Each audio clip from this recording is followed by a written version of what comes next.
एक दूर गांव में अनीशा नाम की लड़की रहती थी जो अपनी खूबसूरती के लिए मशहूर थी।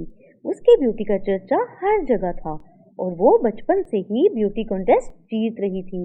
कॉलेज में भी उसकी तारीफ होती थी और उसकी दोस्तों को हमेशा उसे सुंदर दिखने की टिप मिला करती थी। एक दिन अनीशा अपनी माँ से कहती है, माँ, मुझे इस बार ब्यूटी कॉन्टेस्ट में भाग लेना है। मुझे पूरी उम्मीद है कि मैं जीत जाऊंगी। हाँ बेटा, हम भी चाहते हैं कि तुम बड़े इवेंट में शामिल हो। अगर तुम जीत जाती हो तो जरूर बताना, हम तुम्हारी तैयारी करवा देंगे। माँ, कॉन्टेस्ट तो परसों है, लेकिन मुझे कल मेकअप का सामान खरीदना है। अगले दिन अनीशा अपनी माँ से दुआ लेकर निकल पड़ती है।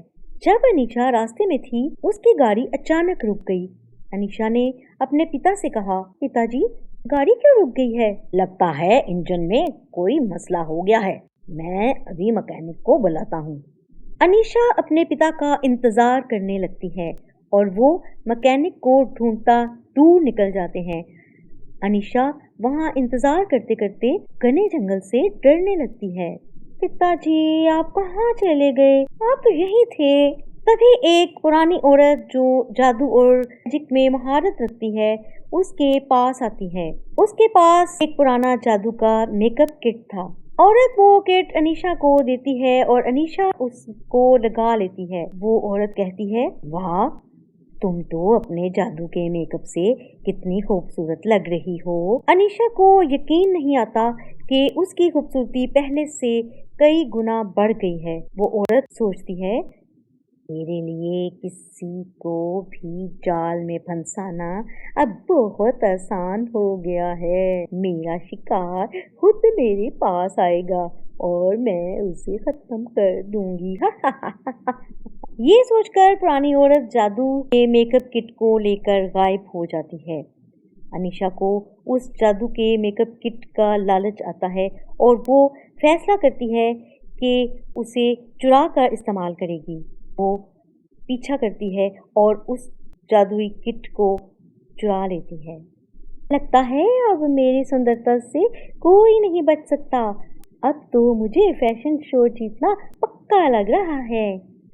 अनीशा जल्दी से मेकअप किट लेकर जंगल की तरफ भाग जाती है। उस वक्त उसका पिता गाड़ी के पास खड़ा था और उसका इंतजार कर रहा था। अनीशा अपने पिता को देखकर बोलती है, पिताजी, मैकेनिक अभी तक नहीं आया क्या?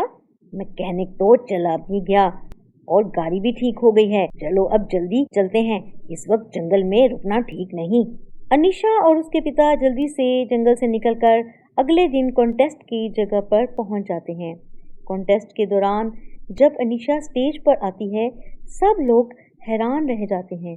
अनीशा एक अजीब और भूतनी सी शक्ल में नजर आती है, जिसका मेकअप देखकर लोग डर के मारे भाग जाते हैं। उसका मेकअप इतना खौफनाक और अजीब था कि देखते ही देखते लोग उससे दूर हो जाते हैं।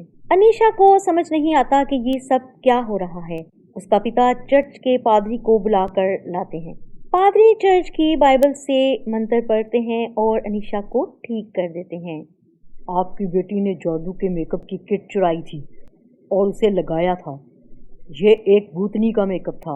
अगर कोई इसे इस्तेमाल करेगा तो वो भूतनी बन जाएगा। आपकी बेटी इसमें फंस गई थी। ये कहकर पादरी मेकअप किट को तोड़ देता है और अनीशा को पूरी तरह ठीक कर देते हैं। अनीशा को अपनी गलती का एहसास होता है और वो वादा करती है कि आगे से वो किसी भी अनजानी चीज़ को बिना देखे नहीं छुएगी और ना ही किसी चीज़ का लालच करेगी। अनीशा अपने पिता के साथ दोबारा स्टेज पर आती है और इस बार सच में फैशन शो जीत जाती है। अगले दिन अनीशा और उसके वालिद अपने घर के लिए रवाना हो जाते हैं। अनीशा की जीत से पूरा गांव खुश होता है। अनीशा अपने छोटे भाई को भी यही सीख देती है कि हमेशा किसी भी चीज को देखे बिना ना छुएं और लालच ना करें। इस तरह अनीशा ने ना सिर्फ अपने सपने को पूरा किया, बल्कि अपनी जीवन की एक इम्पोर्टेंट सीख भी हासिल की।